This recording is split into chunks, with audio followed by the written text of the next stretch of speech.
What's happening, guys? Welcome back to the channel. Today I'm going to be working on some more braces. That's pretty much all I have planned for the moment. Gonna probably try and go out later and get a little bit of driving. It's kind of a nice day, but first I gotta ship out these 3 braces. I got 3 of them going out, so thank you guys very much for buying them. I've sold 4 so far, 1 local, those 3 that are getting shipped out. And I just went and picked up some more material like you guys just saw, so I can make 6 more. So I'm gonna start making them for the EG, Del Sol / DC as well, since they should be the exact same EG and DC as the Del Sol for the rear. And I did order my tubing bender finally.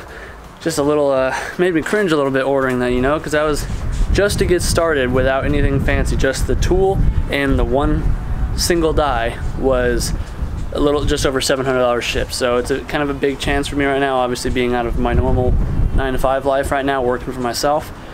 And so yeah, it was kind of a big chunk of money for me, but I think it'll pay for itself pretty quickly and it'll be pretty worth it. So then I can start making front strut braces or this or that or the other. So for the day, I'm gonna start working, cutting up a bunch of material and getting started on these. The 3 people I want to give a shout out to really quick for getting these 3 so far are Jesse Walker, Charles Adams, and the other guy, I didn't have his first name, but he goes on Instagram as Puffing Clouds. So huge shout out to you guys for supporting me. I was able to get those packages shipped out. While I was at the post office, I actually found some boxes that fit perfectly. They're a couple bucks a piece, but it is what it is. So in the meantime, now I am waiting on my friend Zoe to come by. We're going to be doing an oil pressure gauge on her EK hatch. So in the meantime, I'm going to start working on the Del Sol / EG / DC strut brace. If I remember right, and I think as I've been told, they are the same for the 3 chassis, which is going to be really convenient for me. And then it'll just be kind of up to whoever is using it to decide whether they're going to have to trim carpet, trim interior. If it fits, it fits. I'm going to double check and make sure that these from the Del Sol fit the other ones. But I made a jig. It's pretty cool. So the jig as a whole was originally from my roof braces for the Del Sol, and then all I did was add on these 2 sticks and welded some bolts to it, so that way I could put the things on there and then just make the tubes, and it should freaking be pretty, I don't know, I think it's pretty freaking cool. It should work just fine. So I already took measurements and everything. They're already angled like they should be, because I already had the brace pre-made. This one's actually sold. I gotta go box this up right now. But yeah, so this is gonna make it a lot easier. And then once I make this Del Sol one, make sure it fits, then I'll just add on 2 more legs up here. So yeah, the only issue is now I'm gonna have to end up welding bolts onto the bottom side, because I put this up here, so I can't use this for the roof braces anymore, because it's kind of like right in the middle of where the bar is supposed to go. It's either that or I'll just weld some little squares up here and then just elevate it, which is probably going to be the move, actually. I don't know. I'll figure that out. I haven't made a roof brace in a couple weeks. Right now I'm working on the strut bars, because roof braces, everybody just keeps complaining about the plastic, so I'm waiting until I get my tubing bender so that way I can bend them, you know, go wee and wee. So that way it goes with the contour of the roof, so y'all can keep your plastics and quit crying to me about it. But I get it. You guys want to keep your interiors complete as much as you can, so is what it is. I've never really paid attention, honestly, to mine, but yeah, so I guess I'm gonna just plug away at this. Hopefully Zoe shows up. If she doesn't, oh well. And yeah, I'll just kind of get to cracking on this, show you guys once I got the first one made up. It's gonna be the same design, nothing fancy, just so it works.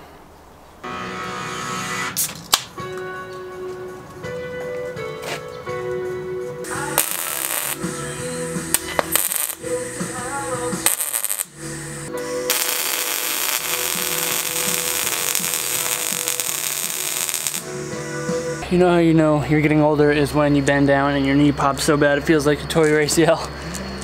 Whew, okay, this brace is done. So, fits mint. I'm gonna go modify the jig to, or the fixture to fit this. And then, yeah, we'll have ourselves some Del Sol EG DC strut bars. Oh, wow, and you broke my cigarette. It's okay. Good job, Kristen. All right, well, we got the EK here. And I think you guys may have seen Zoe on past videos before, I think, maybe at Ramon's house. But she has this EK, I think 1 or 2 of you guys have asked about it before, and pretty neat little car. It's a built B16 and got all these goodies in it. She just had it rebuilt again because it kind of blew up on her a little bit. But right now, one of the things she's wanting to do is slap in this oil pressure gauge, kind of like a preventative measure type thing, so she can monitor the car. You know, oil pressure on a Honda is always a pretty critical thing, so she wants to be able to maintain it. She got one of the fancier Glowshift gauges. She got the digital one, so we're gonna slap that in really quick, and then gotta wire it up and whatnot. And then she also has new cam seal to put in because hers is leaking pretty good from when she bought the car a few months back. And yeah, kind of nasty down there, but we'll get this taken care of real quick and then get back on the road. So I'm gonna just be tapping in the stock oil pressure sensor because, as you guys know, they're pretty useless on these Hondas. So it's right back here on the intake manifold. Can't really get the camera up there. So I'm gonna just unthread that, thread the replacement sensor, and that comes with the gauge, and then we will be good. And then run the harness. And the harness is only 3 wires. You have your ground, you have your switch 12 volt, and you have your constant 12 volt. And it's more of like the switch is more of a memory, or the constant's more of a memory. So gauge doesn't work unless it's hooked up, but it's pretty easy. I've showed you guys these things before, but whenever I'm wiring in gauges and stuff, I always use these ATA circuits, because I've seen a couple cars where people just take bare wire and wrap it around the end of the fuse there and shove that in their fuse box and then wonder why they have issues. Alright, here's the stock sensor. Can't really show you guys the other one because it's so darn dark up in here, but it's right down in there, right next to the oil filter, but super simple, super easy. Oh, we didn't lose any oil either, so we're bueno. Unless your motor had no oil in it already, but either or. I wouldn't be surprised, to be quite honest. Okay, I made a mistake. Grabbed the wrong one, so I had to run back to AutoZone and get the right ATA circuits. So I already got the wires already routed and everything. I just given her this pillar pod. She's gonna end up getting like a water temp gauge as well, just to fill the other slot, or she might just say screw it and get a single pillar thing, but there's nowhere else to really put it because she's gonna put a radio in here. So I'm gonna go ahead and just wire these in really quick. Again, no room for the camera, but one's a yellow wire. I'll just have to use the voltmeter, find which one is switched down there on the fuse box, find a constant, tap into it with these, and then ground it out, and be done. Moment of truth, and then it doesn't work. So 3 AutoZone trips later, because I didn't know there were so many types of small fuses. Final step is just plugging in this stupid gauge, and then hoping for the best.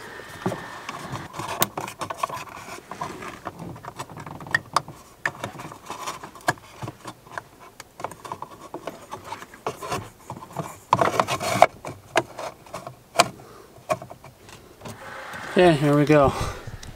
See if it works.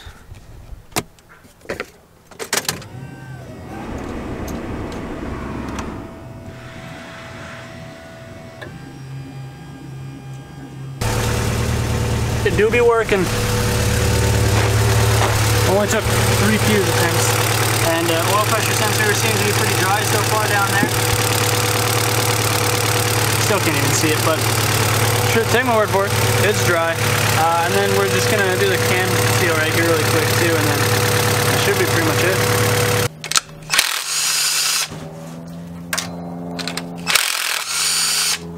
Can't I attach? So this is the one that we're changing out because it's the leaky boy. I just had it, here it is.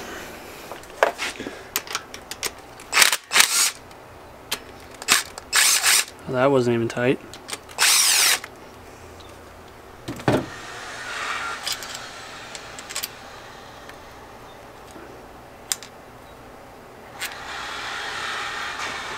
It's really sealed on there.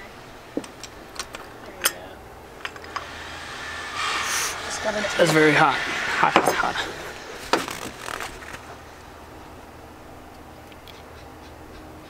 Oh yeah, that was definitely leaking. Big pool of oil right there. So clean that up. Nice and good like. Get some brake cleaner in there and I'll stuff the new one in. Alright, got that new one in there, starting to cure, so I'm gonna just run these down a little bit gently.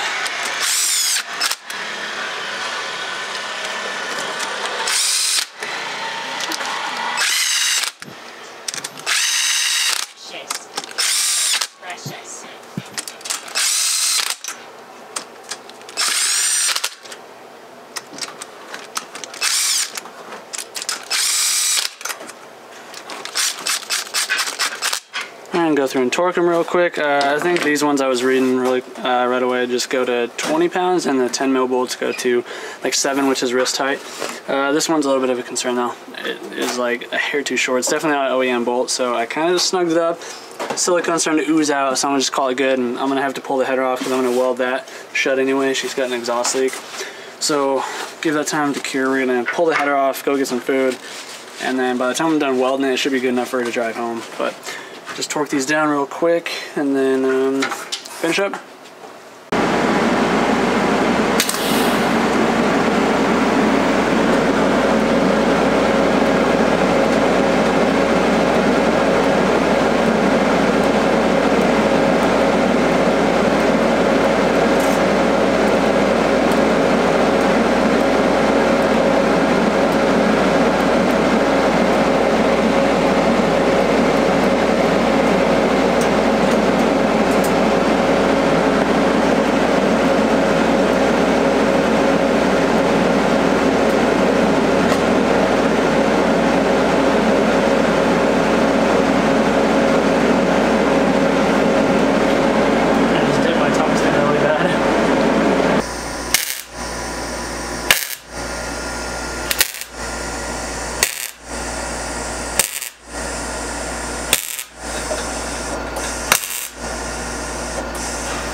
And that's probably about as much of it as I can get, since the tubes are all connected.